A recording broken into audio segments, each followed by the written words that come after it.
Résumé en 5 minutes, le menteur de Corneille.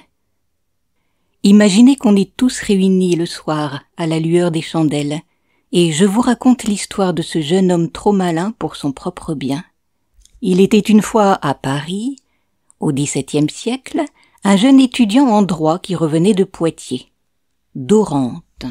Il était élégant, vif, séduisant, mais surtout, il avait un don particulier. Il pouvait transformer n'importe quelle petite aventure en exploit héroïque. Un simple voyage devenait une épopée. Un simple salut à une dame devenait une grande conquête amoureuse. Son pauvre valet Cliton en savait quelque chose. Cliton, c'était le genre d'homme honnête, toujours anxieux. Oh, mon maître, à force de mentir, il va finir par s'y perdre. Et moi avec. Acte 1. Le jardin des mensonges. Un jour, en flânant dans un jardin de Paris, Dorante aperçoit 2 jeunes femmes. Clarisse, belle et vive, Lucrèce, douce et discrète comme son ombre. Et là, coup de foudre, le cœur de Dorante bat à toute vitesse. Mais, hélas, il confond les noms. Il croit que la jeune femme dont il tombe amoureux s'appelle Lucrèce, alors qu'en fait c'est Clarisse. Et que fait un menteur amoureux? Il dégaine ses histoires.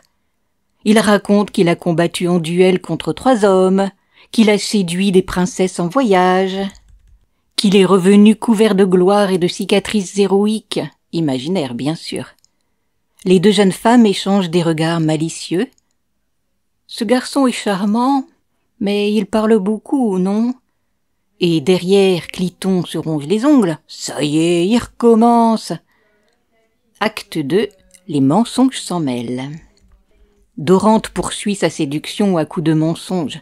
Chaque fois qu'il ouvre la bouche, il s'invente une vie d'aventurier, des amis illustres, et surtout des succès féminins dignes d'un roman. Mais dans l'ombre, un orage se prépare. Car Alcippe, le vrai amoureux de Clarisse, commence à sentir le vent tourner. Un étranger qui tourne autour de sa belle, et qui en plus fanfaronne. « Cela ne peut finir qu'au bout de mon épée, dit-il. » Acte 3. Le menteur face au duel. Tout s'accélère. Géronte, le père de Dorante, veut marier son fils à Clarisse. Mais Dorante croit qu'il s'agit de Lucrèce et refuse ce mariage. Alcippe, fou de jalousie, défie Dorante en duel.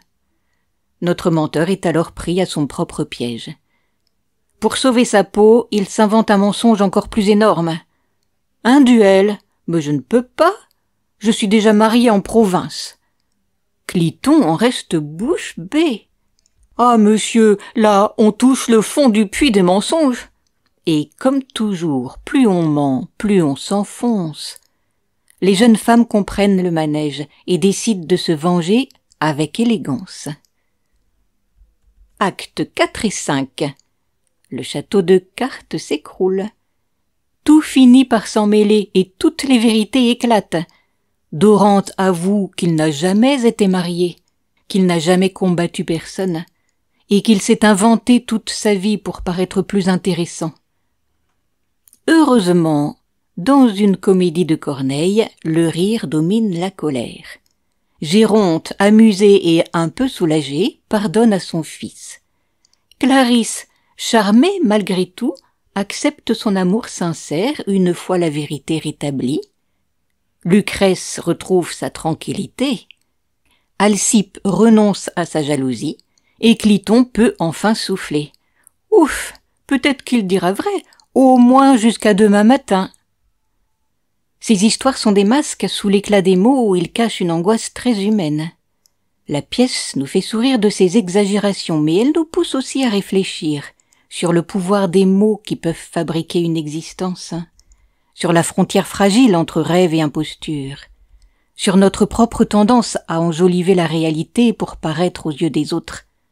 Ainsi, Corneille, loin de ne livrer qu'une simple comédie de mœurs, invente une comédie moderne, presque intemporelle, où le spectateur rit, mais se reconnaît aussi. Car finalement, si Dorante est un menteur, N'est-ce pas un peu parce que chacun de nous, parfois, préfère l'éclat d'un mensonge au poids de la vérité? J'espère que ça vous a plu. Vous pourrez retrouver Histoire et poésie sur la chaîne Entendre lire.